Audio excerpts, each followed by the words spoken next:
Halo sahabat, Assalamualaikum. Semoga sehat selalu dan senantiasa berbahagia. Terima kasih udah subscribe dan menyimak video-video SLMT TV. Semoga Tuhan Yang Maha Esa selalu memberikan rezeki yang berkah dan berlimpah ruah untuk sahabat semua.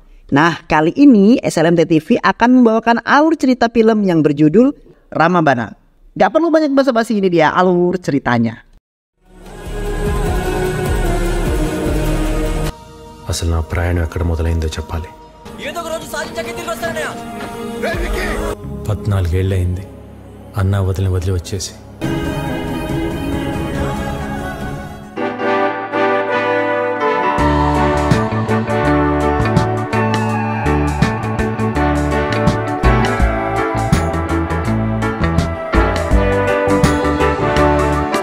Sebuah keluarga harmonis yang tinggal di Hyderabad, India, memiliki usaha rumah makan yang mengusung tema makanan sehat. Dua karakter yang berbeda, Rajanam sang kakak memiliki sifat yang tenang berbeda dengan Vicky yang sang adik dengan karakter yang sangat agresif atau emosional. Kakak ipar Vicky sangat menyayangi Vicky, hingga suatu hari saingan bisnis keluarga mereka bernama Papa Rao membuat ulah. Mereka membuat sebuah keributan di rumah makan milik Rajanam. Meresahkan, akhirnya Rajanam melapor ke kantor polisi. Pada malam hari, Vicky mendatangi rumah Papa Rao. Ia melemparkan lampu petromak yang menyala hingga menghanguskan rumah Papa Rao.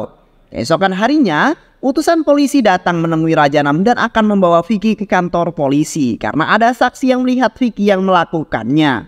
Rajanam terkejut lalu mengatakan jika Vicky sedang pergi dan dia akan membawa Vicky ke kantor polisi.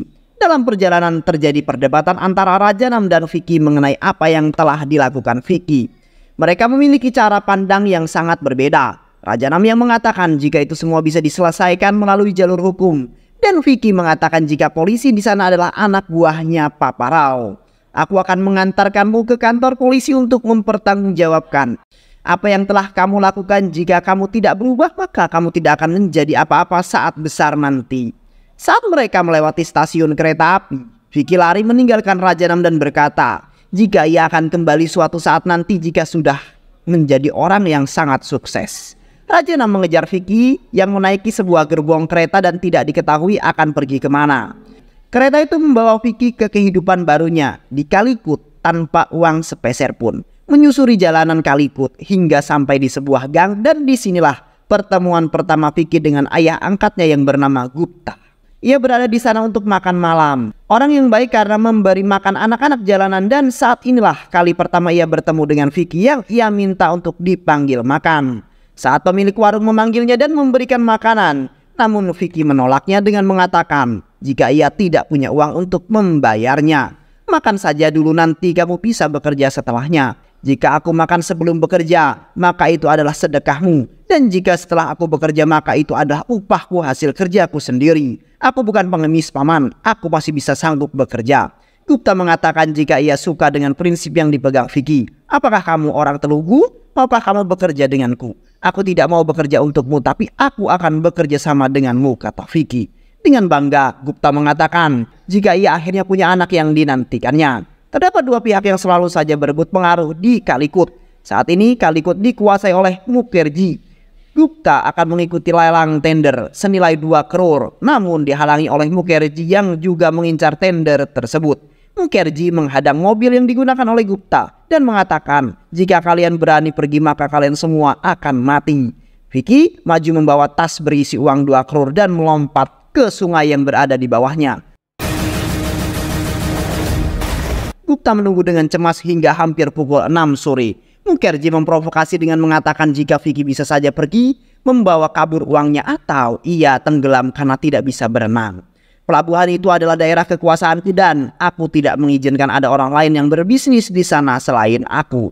Dikejutkan dengan suara Vicky, senyum berkembang di wajah Gupta karena anak kesayangannya selamat dan berhasil sampai di tempat lelang. Akhirnya Gupta pulang dengan membawa kemenangan, dan ini adalah awal dari kehancuran Mukherjee. Beberapa tahun kemudian, waktu berjalan. Beberapa tahun kemudian, Gupta yang dibantu Vicky terus mengembangkan bisnis dan Vicky pun menjadi orang yang sukses di Calicut. Hingga suatu saat ia bertemu dengan Bayi Raffi, seorang gadis yang manis dan juga seorang YouTuber. Setelah berjuang mendapatkannya, akhirnya mereka berniat menikah. Vicky mendatangi rumah Bayi Raffi dan bertemu dengan keluarganya. Disinilah pandangan terbuka mengenai keluarga yang sudah lama ia tinggalkan. Ayah Bayi Raffi mengatakan jika tidak bisa menerima lamaran ini karena Vicky yatim piatu dan tidak memiliki keluarga. Karena keluarga sangat diperlukan untuk sebuah pernikahan. Bukan hanya uang yang dibutuhkan, namun pentingnya keluarga di sini adalah keluargamu dapat memberikan dukungan, kekuatan ketika kalian sedang menghadapi masalah. Walaupun memiliki banyak uang, namun banyak orang yang tidak bisa makan dengan nikmat dan tidur dengan nyenyak. Karena apa? Karena jika kita mendapatkan sesuatu yang membahagiakan untuk kita, tanpa keluarga kita akan tetap miskin.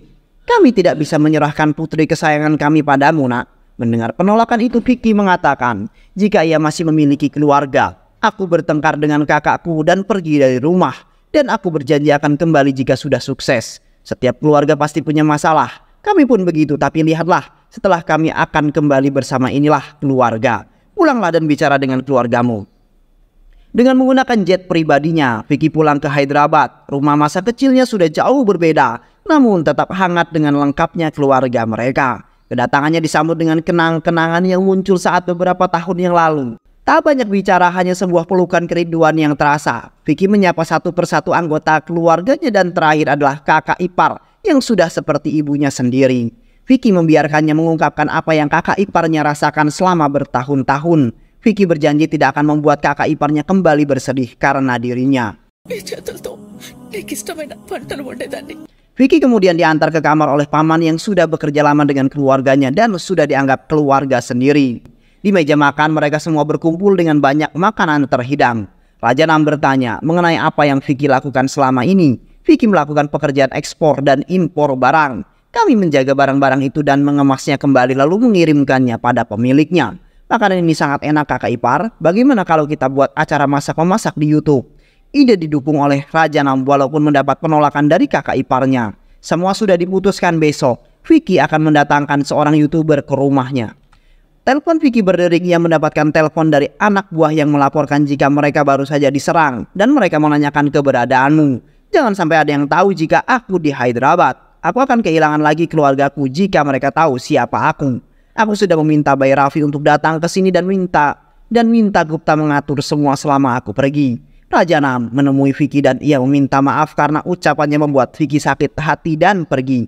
Aku senang karena kamu sudah kembali dan jauh lebih baik. Lebih bisa menahan emosi. Aku terus memikirkan apa yang terjadi padamu di luar sana. Untuk mengalihkan pembicaraan, Vicky kemudian mengucapkan selamat karena kakaknya telah berhasil membangun hotel yang selama ini ia inginkan. Dan kakak pemegang lisensi makanan sehat internasional. Siapapun orang yang mau berbisnis makanan harus mendapatkan lisensi darimu.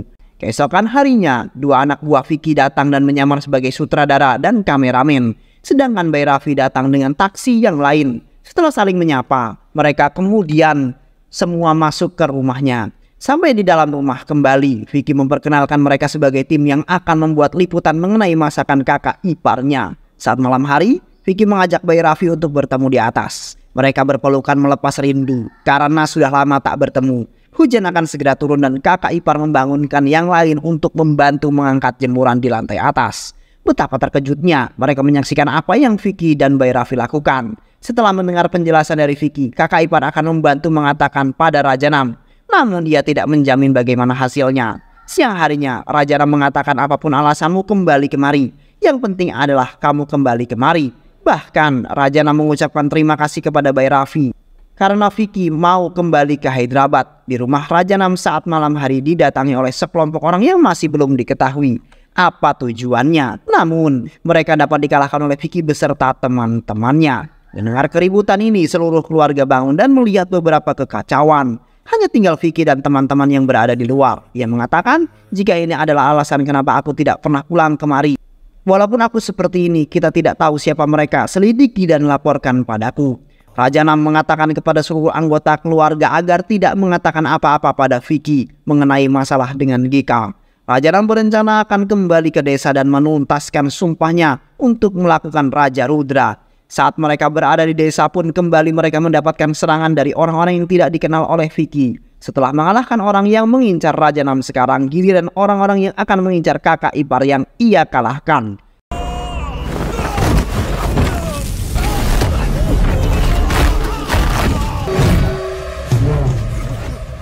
Setelah mengalahkan semua anak buah GK, Vicky kemudian menemui Papa Rao dan mengatakan, salah besar jika kalian semua mengira Raja Ram tidak memiliki siapa-siapa di belakangnya. Saat masih kecil aku membakar hotelmu, masihkah kamu ingat itu? Jika dulu aku bisa melakukannya, maka sekarang aku pun bisa melakukan itu dengan mudah. Bilang pada menantumu jika aku akan menghancurkannya jika dia masih mengganggu kakakku. GK yang melihat semua kejadian melalui rekaman merasa sangat marah dan memerintahkan anak buahnya untuk mencari tahu siapa Vicky sebenarnya. Saat kembali ke rumah, pengacara Raja Nam sudah menunggu dan mengatakan jika mungkin akan ada pembatalan jaminan dalam kasus keracunan di panti asuhan. Jika pembatalan itu terjadi maka Anda akan masuk penjara, Pak.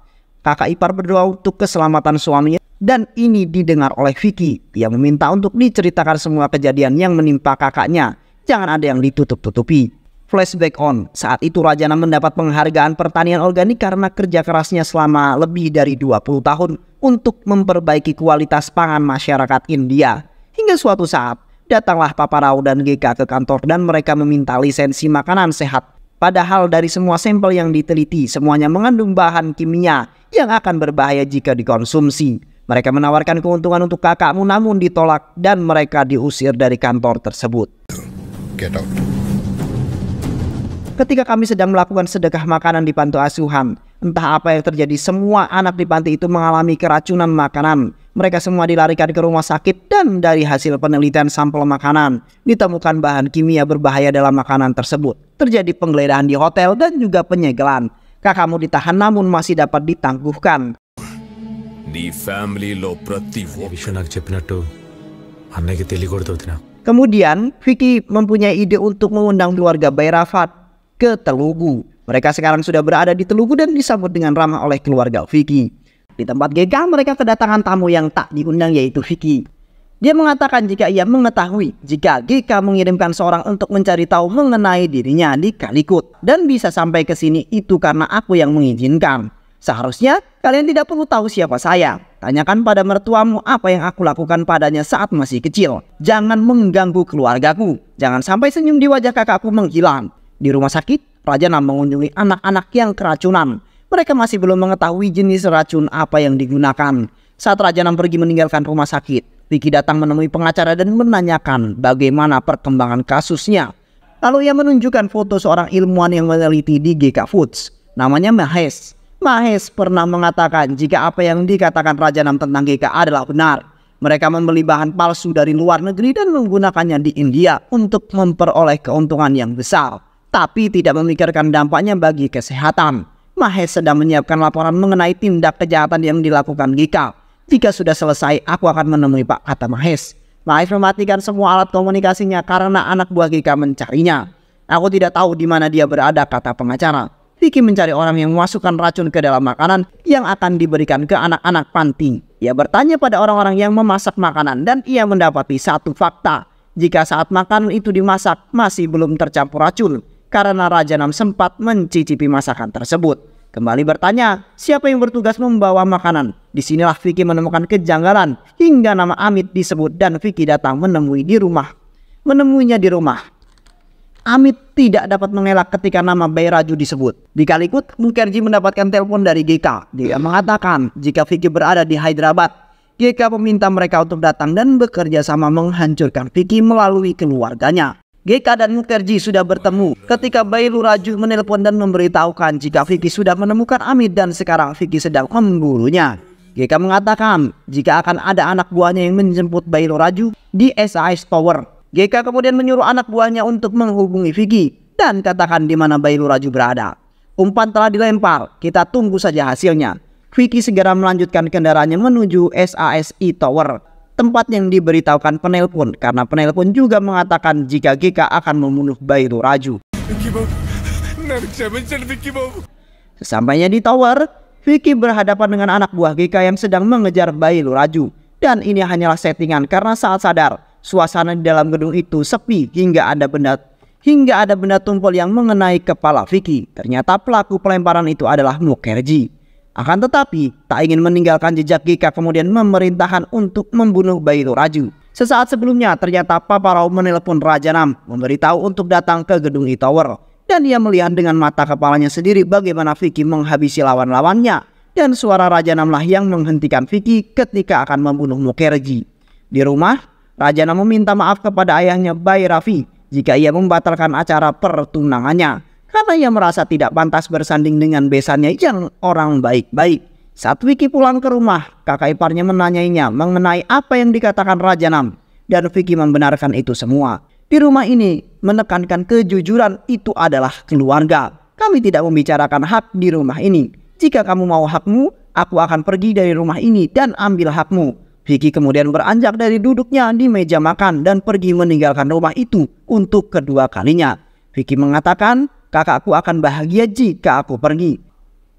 Paman memberitahukan pada kakak ipar jika anak-anak panti diculik dan kami berusaha menghentikannya. Namun justru Raja Nam juga ikut diculik. Kakak ipar memutuskan menelpon Vicky namun tidak diangkat hingga kesekian kalinya. Vicky yang kemudian melihat HP merasa heran lalu menghubungi kembali kakak iparnya. Hari ini adalah sidang terakhir kakakmu dan aku membutuhkan bantuanmu. Mereka mendatangi Papa Rao dan bertanya di mana suaminya. Kami tidak tahu dia di mana, mungkin dia takut akan hukuman. Jadi dia melarikan diri. Kami akan mengejarnya kemanapun ia pergi. Kakak ipar berteriak pada Papa Rao. Saat menantuku memenangkan kasus ini, suamimu akan ditemukan tewas di rel kereta api.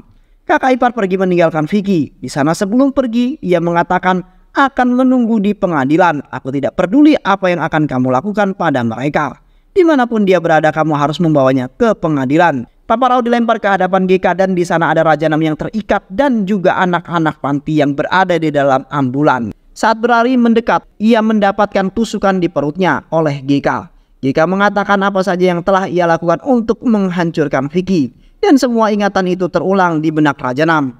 Raja Nam merasa bersalah pada Vicky. Dan dengan amarah yang ia rasakan akhirnya, ia luapkan dengan menghajar anak buah GK.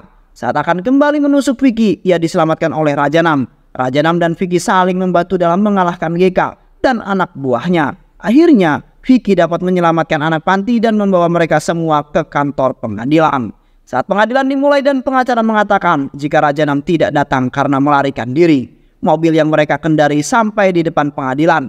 Vicky kemudian memberikan bukti rekaman video yang berisi pengakuan dari Bhai Nuraju dan juga kemudian menghadirkan Mahesh yang merupakan seorang ilmuwan peneliti di GK yang mengetahui semua kecurangan GK. Vicky mengatakan sesuatu di depan pengadilan apa yang kita makan itu mencerminkan diri kita. Tutup semua perusahaan yang melakukan kecurangan dalam hal kesehatan. Berikan warga negara ini makanan yang sehat dan biarkan mereka yang mengurus masalah pendidikan dan kesehatan. Jika kita sehat, maka mereka akan mengusahakan yang terbaik untuk negeri ini. Pengadilan memutuskan GK bersalah dan membebaskan Raja Nam. GK Foods ditutup dan Hotel Sukibava dibuka. Cerita ini kemudian berakhir bahagia di mana keadilan ditegakkan bukan hanya untuk keluarga Raja Nam, tapi juga untuk para korban dari GK dan Papa Rao. Vicky pun kemudian berbahagia dengan Bhai Rafi yang hubungan mereka mendapatkan restu dari kedua keluarga. Bagaimana konsep keluarga harus selalu saling membantu dalam keadaan senang ataupun susah. Dan cerita pun selesai.